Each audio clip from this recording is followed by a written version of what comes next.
पिछले कुछ दिनों से हिंदी भाषा को लेकर बवाल मचा है।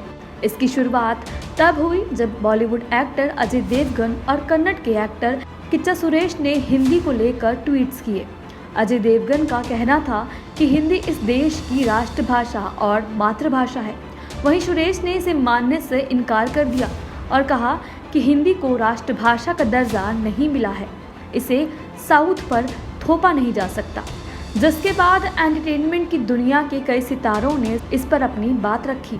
हालांकि ये जानने वाली बात है कि देश में सबसे ज़्यादा लोगों द्वारा बोले जाने वाली भाषा हिंदी की संवैधानिक स्थिति क्या है। आखिर क्यों ये भाषा राष्ट्रभाषा नहीं बन पाई? क्या कहता है संविधान? आज़ादी के बाद हिंदी को राष्ट्रभाषा बनाने के समर्थन में महात्मा गांधी और नेहरू भी थे। इन्होंने एक या दो भाषाओं को पूरे देश की भाषा बनाने की मुहिम चलाई, लेकिन हिंदी विरोध गुट इसका विरोध कर रहे थे। जिसके बाद 1949 में भारत की संवैधानिक समिति एक समझौते पर पहुंची, जिसमें जिस भाषा को राजभाषा के तौर पर स्वीकृति मिली वो देवनागरी लिपि में हिंदी थी। संविधान में भी केवल 2 ऑफिशियल भाषाओं का जिक्र था, जिसमें से ऑफिशियल भाषा के तौर पर अंग्रेजी का प्रयोग अगले 15 सालों में कम करने का लक्ष्य रखा गया था।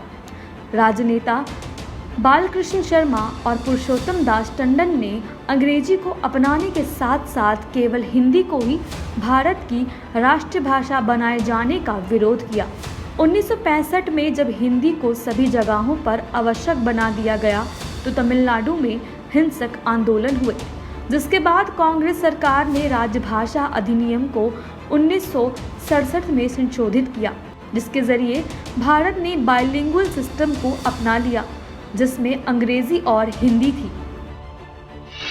कितने लोग बोलते हैं हिंदी? कहा जाता है कि भारत में 50% से ज़्यादा लोग हिंदी बोलते हैं। वहीं गैर हिंदी भाषी जनसंख्या में 20% लोग हिंदी समझते हैं। इसलिए हिंदी भारत की आम भाषा है।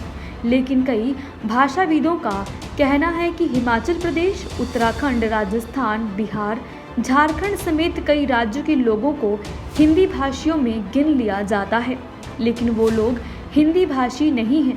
उनमें से बहुत से लोगों की भाषा क्षेत्रीय है।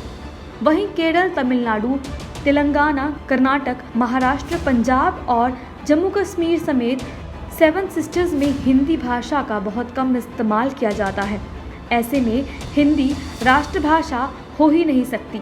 इसके अलावा एक और बात कही जाती है कि भारत में ही हिंदी से कहीं पुरानी भाषाएं तमिल, कन्नड़, तेलुगु, मलयालम, मराठी, गुजराती, कश्मीरी, बांग्ला समेत और कई भाषाएं हैं। ऐसे में एक नई भाषा को राष्ट्रभाषा का दर्जा देना सही नहीं है। अब हिंदी भाषा को लेकर आपकी क्या राय है, हमें कमेंट बॉक्स में ज़रूर बताएं। उत्तम हिंदू टीवी से खुशबू की रिपोर्ट।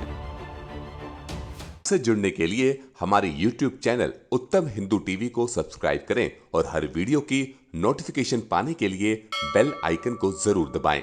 इसके साथ ही आप हमें सोशल मीडिया प्लेटफॉर्म जैसे कि फेसबुक, ट्विटर और इंस्टाग्राम पर भी जरूर फॉलो करें।